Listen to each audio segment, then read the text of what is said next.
Hey everyone, Joe here from ActionX. Welcome to What's in the Tube, or welcome back if this is your third DC Stargirl Season 2 episode review. Hope you're doing well. Hope you're being smart out there. Currently, I am exhausted. Today I just started my new job, and I woke up pretty hell early, and it's pretty late. But however, this week on Stargirl, we took more of a bigger step than normal. As much as I love the slow pace the season 2 has been doing so far, we got a little bit of our first confrontation of the season at last, and they're still doing it quite smartly. They're building it up as they go, nothing too crazy yet, and I do believe this is just the tip of the conflict at hand. That again, we're not getting too overstuffed in the face with things, but at the same time, we're not slowing down on things. But from what I gather is that we are still slowly figuring out more about these characters as we go along. This was definitely more of the Pat and Mike. Mike. I finally remember Pat's name, Pat's son name. Hopefully, it sticks in my brain for a little bit longer. This seemed like more about their episode this week, about just how these two are like truly father and son, and how ironic they were in their situations in life. That I'll talk more about in the Butcher recap. But otherwise, the pacing is really getting there. It's really perfect right now, and I just hope the remaining 10 episodes will suffice. Even though I say that, but like with many shows, things tend to drop off. So let's see how that goes. But let's get through the Butcher recap and talk about this week's episode of DC Stargirl. So we begin with yet another flashback, because it seems like every single episode this season is going to start with a flashback to kind of give a more deeper look on the thematics of this episode, where this time around we cut to 11 years ago, December of 2010. So I'm presuming around the time the JSA were defeated, or around that time period. I forgot how long ago it was. I want to say that was the correct time period. Pat's over back at the JSA headquarters, or a JSA headquarters, while the other JSA members are currently out fighting the ISA. Sadly, also bench is Johnny Thunder, who is described to be very depressed, since every time the JSA are doing any sort of big mission, it's either him or Stripey or both that are being benched, because for some reason they just aren't very, let's just call them super heroic. Let's just say that generation is very much, if you don't know how to fight or you're not a physical threat, I guess you're not really part of the team per se, which kind of does suck. I'm sorry, I had to move my tea over because I'm legit. I am not 100% right now, so I'm trying my best. So I apologize. But anyway, where do we go? So these two are sharing a common bond right now with being sidelined. Pat's about to whip out some eggnog to kind of cheer them both up. Wildcat shows them and says that, hey, look, the ISA, they got Solomon Grundy too. We need all hands on deck. But still, Stripey is still benched. So even with that, they head out, and presumably Stripey and Johnny saying, you know what, we'll pick up this eggnog later. And then at some point that night, given how ominous the things are, Johnny dies. So that's very unfortunate. Well, we don't see him die, but like it's implied that he died. So then we cut to present day, where sadly old Mikey Dugan is stuck on his paper route. He has no choice but to take a paper route job for the summer, and he hates it. He does not like it at all. He's not even trying half the time, and the bullies are trying to get his money and beat him up, because even in a small town, there are still bullies. That is sadly the unfortunate truth of our society today. Back at the Whitmore Dugan residence, Courtney is celebrating her celebratory "I was right," speech about how I was right. There's still a villain out here. The villain is here. It's the Shade. We're gonna fight him. Barbara tries to suggest, like, well, why don't we bring Striper along? Let's make the big giant robot. And Courtney's like, yeah, we're trying to sneak up on this guy. Stripe is not stealth mode equipped, if that's the right terminology to say. But despite that, they're talking about like how they're going to take down the Shade. What's the next move? Mike overhears all this and tries to get involved, but sadly, again, Pat sidelined him, since, like, don't worry about it. Just focus on your summer. This is kind of like just our thing. Don't worry about it. But, of course, Mike feels left out and feels all alone. He heads upstairs, where sadly his boss is chewing him out, but he decides to let him go and forgive him if he decides to do an additional paper route in about a couple minutes. So while he's writing down the address and the streets and the blocks he has to go to, his pen runs out of ink, and he decides to get one of Courtney's pen, obviously the Titua pink pen of the Thunderbolt, which he inadvertently takes, and it suddenly bonds to him. Well, not at the moment, but somewhat. So he takes the pen. I presume it's... Do we get summer school today? I think we do get summer school. I could be wrong. This episode's like... I'm trying to remember. Like, we do have one summer school scene, and I'm trying to remember, like, where was that scene? Was it this? Was it here? I'm trying to remember, because I know we... No, wait, I think we... No, not yet. Not yet. I do remember. So the JSA all meet up at the body shop, the base, the new base, and Courtney and Dugan give them the news that we have a villain to fight. It's the Shade. His powers are shadows. First things first, how do we take down a shadowy being? The only clue that Pat has is that the staff was at one point able to shine onto the Shade, which it was able to bring him down for a bit, but beyond that, they don't entirely know how to beat him. So they're kind of out of the woods here. Also, to motivate Beth even further, I believe if you remember from the flashback in season 1, the Shade was responsible for killing the original Dr. Midnight. So now Beth extremely wants to get back at him, since that means, like, well, we didn't avenge all the original JSA members. The Shade's still out there, so we definitely need to catch him. So everyone's on board with this. So now, right now, they just have to figure out where he is and then smartly take him out. That's kind of the next step of the procedure.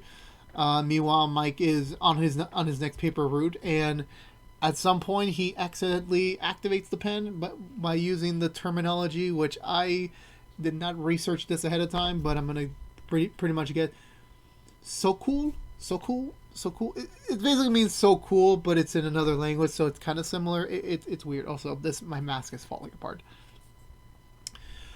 So the spirit, the Thunderbolt himself, shows up and declares Mike to be the new master. And basically the Thunderbolt's powers is kind of like a genie. He can make any sort of wish. But unlike a genie where you get 3 wishes, the Thunderbolt can do anything you want. But of course, like with any genie or wish-making device, it's a monkey's paw, meaning that you have to be very specific on what you want. Otherwise, it will screw you over. Since Mike tries to test it out a little bit. For example, he asked him to make himself taller, which... in result, he did make him taller, but he put a bench underneath them, which technically does make him taller. So that is still accomplishing the wish, just in not the overt specific way that is meant to be done. Mike is still learning with the flow here, trying to really hone it down. So maybe he could potentially be a JSA member, because the only thing he links onto is oh, you were part of the JSA, which means if I have you, that means I could be part of the new JSA, and then I could be happy, and I get to be part of missions. So that's kind of what he wants right now, so he's currently training with that. I believe we cut to the... No, we don't get there yet. This episode's out of order a little bit. That I remember. Again, this is the Butcher Recap. Go watch the episode to see a better comprehension version, because I'm really stuttering over here. I apologize. We come back to the summer school the next day. They're in the middle of a history lesson for the class, and... Yolanda has one of her brainwave attacks, as I'll call them. Courtney tries to calm her down a little bit, which works, but Yolanda does say to Courtney that, look, we need to take down the Shade, because I'm afraid that I might kill again, and I really don't want that to happen, so please, can we quickly get this over with so that I'm not at risk again, which Courtney does agree with. But also when Courtney's mentioning all this super secret and important stuff, the Pied Piper's kid is overhearing this, meaning that, yes, they're still setting up the seeds for the new ISA, which was a very smart move there. So that's currently the step in their minds. I believe, Barbara heads over to the storage facility for the townhouse, where she finds the collection that the Shade's after. She's just trying to see if there's any sort of clues to why the Shade would be after this collection. But coincidentally enough, the Shade is also there, but he manages to disable her phone so she doesn't call for help. They have a very tense conversation, which I initially thought they were going to have a hostage situation, but thankfully they didn't go that cliche route, and they just let Barbara go. And yes, by the scene, the Shade is after Eclipso for whatever nefarious purpose he has in mind. He wants him. Of course, obviously Cindy already took him at the end of season 1, so the diamond is no longer there. So the Shade's like, fuck. Where is it? I need it. He evaporates away and leaves Barbara pretty much confused. Mike is using his new powers against the bullies that were bullying him before, who, honestly, stealing Girl Scout cookies, man? Just not worth it, man. Not worth it at all. I mean, come on. Come on. You're really going to stoop that low to steal Girl Scout cookies? Also, first of all, that's the first time I've seen Girl Scout cookies in person, or just in general, since normally the titular, they go around the neighborhood, or they have a shop in front of a market or anything. I've never seen it before. I've been on this earth for like almost 24 years. Never seen it. I don't believe it exists. Moving onwards, though. He uses his new power, but the powers kind of get a little bit out of control since apparently Monkey's Paw again. The technical term for the wish was that please stop the bullies, but the Thunderbolt's only going to stop doing his stop signs if the bullies stop, which they're obviously not doing since they're freaking scared for their lives here overall. Courtney and Yolanda show up. They run over. They ask Mike what's going on. Mike's just being all over the top, saying like, "I'm the new member of the JSA," and then one of the stop signs conveniently hits a car, and I'm hope to God he has insurance.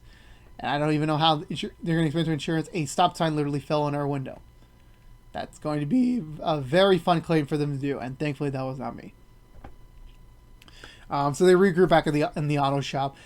Pat's a little bit frustrated, like, "How did you get the pen? Why do you have the pen?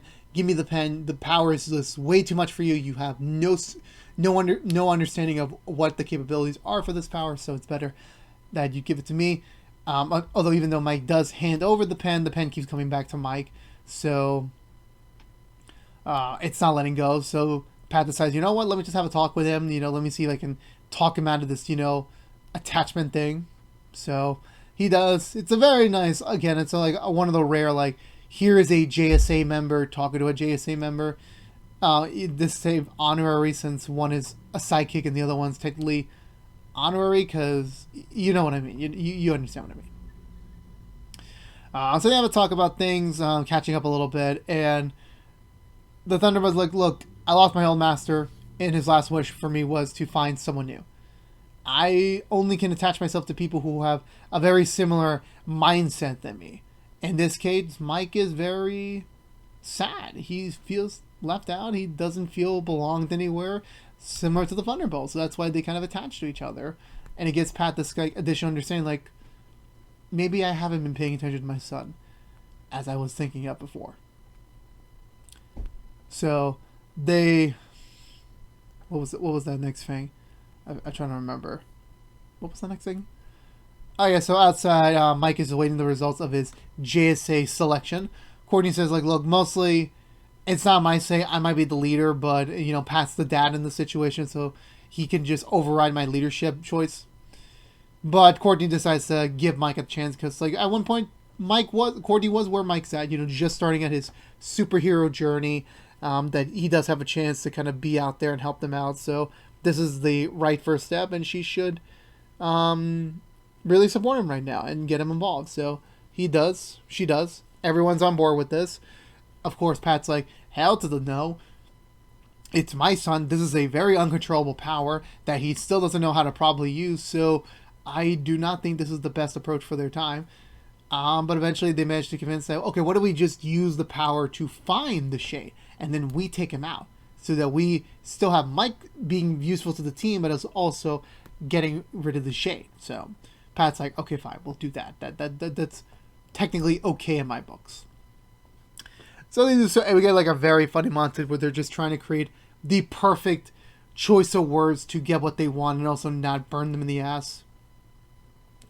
So that was hilarious for them to do. Like they literally wrote an entire paragraph on a whiteboard saying that this is how we're gonna get our wish and not get fucked over in the ass. And I'm pretty sure Thunderbolt was like, you gotta take the fun out of everything, don't you? You really do. Oh, that woke me up a little bit. Moving onwards. So they get the right wording down and it works. They managed to find him in the old magician's house. So that's their next step to go. Of course, obviously, Mike forgets for a bit that the agreement was for him to get benched as soon as he was done finding the Shade. And now he's getting benched. And he's obviously, of course, very bummed out that he doesn't get to go and finish the job up. But Doesn't matter. They're already on the move. They head over there. Pat gives Barbara the rundown. Barbara gives like the head to go. Okay, you, my husband and my daughter can go fight a very shady dude with the power of shadows. That's that I give my okay for that. Oh my god, I feel so sorry for her. So they head over there. They're ready to go. Everyone's kind of in place to go and fight. Yolanda's feeling a little bit out of it. She's still, of course, distracted with the whole brainwave thing. Another nice tongue-in-cheek moment there to acknowledge what's going on in their heads. They head over to the house. Mike is still stuck at the garage. He's still thinking about things and like, why am I here? I should be out there. And then he starts thinking of like a way to help the team out, but also still trying to be safe as possible here by writing another wish down. Meanwhile, for the rest, they infiltrate the house. They find where the Shade is. The Shade's very elegant and very exquisite. Like, please sit down, have a cup of tea, and let's chat. Let's not be barbaric over here and sort of thing. He kind of reminds me of Gentle Criminal, if Gentle Criminal actually had more of an evil flair to him. Not to say Gentle Criminal was even super bad in the first place. He was kind of like mischievous. Let's just say it. So they sit down, they play around with it. The Shade's basically telling them, look, I'm not here to destroy Blue Valley. I don't want to cause it any harm. I'm just here to get what I want, and I'm going to leave. So don't worry about it. But of course, obviously, since we know he wants the power of Eclipse, so we're like, no, he cannot have this power. There's absolutely no way he's going to have this permission to use this amazing power. So, but however, before proceedings could continue for them, Mike shows up with his wish. And the wish basically does not work against the Shades, as the Shade's shadows are easily able to punch Johnny Thunderbolt back into it. Well, Thunderbolt back into the pen, also knocking down Mike as well. Everyone else tries to fight the Shade, but the Shade's just also powerful. He takes them all out with ease, and he escapes saying that, like, you know what, this was fun, but I'm gonna get out of here. You know, Talita. So they look around. The Shade's gone. Obviously, there's no sign of him. Mike and Yolanda kind of have like a brief moment of like, when you killed Icicle, because I legitimately forgot it was technically Mike who killed Icicle by slamming a car into him. Do you feel remorse after that? Because technically you did kill another human being. And Mike's like, I didn't even notice. Like, there was a big villain in front of me, and the next second he wasn't. And he was just a bunch of ice chunks. I don't really focus much on that. And Yolanda has a different perspective. Things like, okay, so maybe we could clarify this as an accident. But I know it's like just settling the nerves sort of thing. I do get that, but I don't know. Yolanda still wrestling with the fact that she did kill Brainwave, so now she has to find a way to like process this, thoroughly. We head back to the house, and at first Mike's like, it's unclear what Mike wanted to do. Like if he wanted to still fight for his power or still, just give it up in the end, because I know that Pat and Barbara were about to lay into him. Courtney was trying to defend him, but then at one point the pen just magically disappears, so leaving Mike all alone again. Pat tells he tells Barbara what the Thunderbolt told him, that the only reason why they bonded to each other was because Mike felt alone and he just didn't have anyone to confide in. And Barbara's like, yeah, we're all kind of at fault at that since we're kind of been doing our own things, and they really haven't been focusing on Mike that much, which is a fair observation to say. But then Barbara gives Pat some news that while she was looking into the collection that the Shade was looking for, one of the pieces that he was looking for was a box that contained a diamond, the black diamond. And once Pat hears those names, I'm like, that is a very dangerous device. That it would be horrible if it fell into the wrong hands. Meanwhile, Beth and damn, I forget the name. What was the name? Rick are currently still at the shop. They're working on her goggles. Beth is just giving up at this point about just everything that's going on right now with the loss and the goggles, and of course, obviously, the divorce with her parents. And she finally lets Rick in, telling her like telling him what's going on with her parents, and Rick's like, well, just talk to them, get the understanding of it, because it might be better if you find out from them. Beth's didn't answer right away because the goggles start communicating, thinking that the Dr. Midnight program was back. It's not 100%. It's only to give them a warning that Eclipso is coming and they need to be careful because it's going to kill them. And then meanwhile, back at the town hall, the top of it, the Shade gets the box for himself and realizes for sure, yes, the diamond is gone. Eclipso's out there, and he's going to kill the new JSA at some point. And that's where we end this week's episode. So for me, again, this was another, we're continuing the ball line through. They're progressing the story at the right pace. The confrontation of Shade definitely shows them that they're still novices. Like, yes, they did technically defeat the old ISA.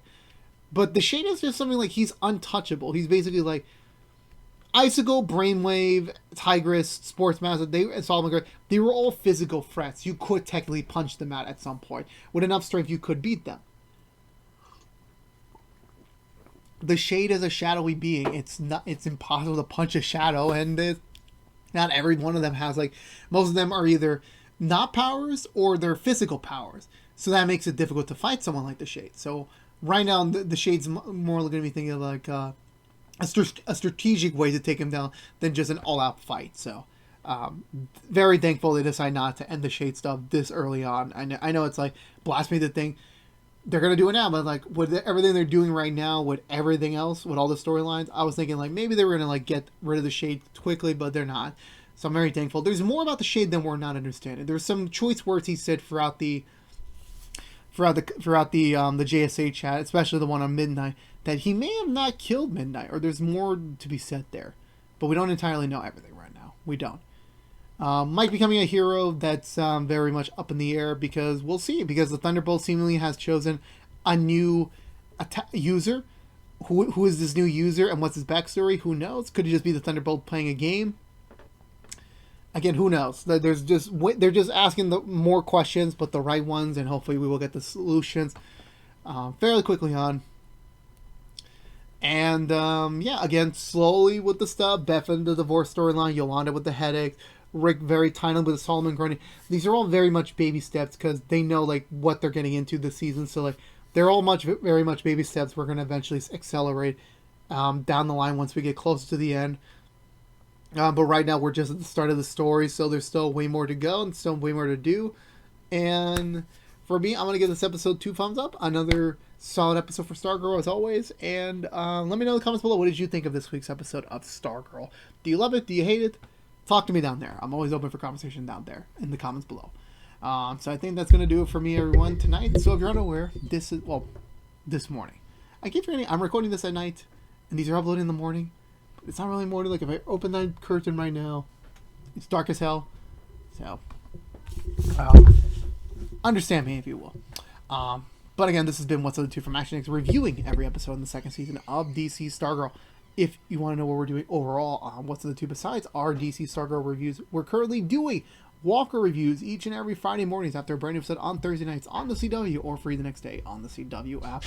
Our Walker coverage is coming to a close this Friday morning with our Walker Season 2 predictions video, which we'll be talking about the what I hope to see in the upcoming second season of Walker, which comes out this October on the CW, marking it the shortest wait time for the next What's on the Tube sub-series review for it. We are also doing Heels episode reviews each and every Monday mornings after a brand new episode on Sunday nights on Stars. So please support us there. It's a brand new property. I can't wait to keep going. I'm loving it so far. Also next week, since we're wrapping up Walker, this week we're not ready to start our next review series just quite yet, so it will only be Heels and Stargirl for now, but we have a couple of new additions coming soon, more one-offs. Next week we'll be doing Monsters at Work Season 1 review, because if you're unaware, last month we did a Monsters at Work first impressions, which sadly was enough to warrant a Season 1 review, but not enough to warrant a episode-by-episode breakdown. But considering the way that the episodes have been going, I think it was better we didn't do the breakdown. So we're going to do a proper Season 1 review there. Non-spoiler, of course, obviously, with all of our regular season reviews such as these. So stay tuned for that. That will be next week as a Walker fill-in. We have more fill-ins to go before our next review series, which I'll be announcing once we get closer to it next month. But again, this has been What's in the Tube from ActionX. If you want to see more of us, please subscribe to ActionX on youtube.com/ActionX videos.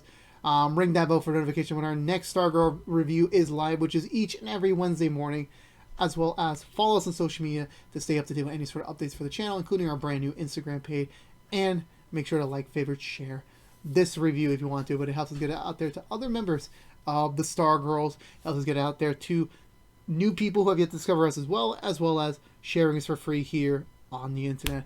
But again, for all you Stargirls out there, I'll see y'all next week for the next episode review. But until then, stay safe out there, be good to each other, and as always, peace out.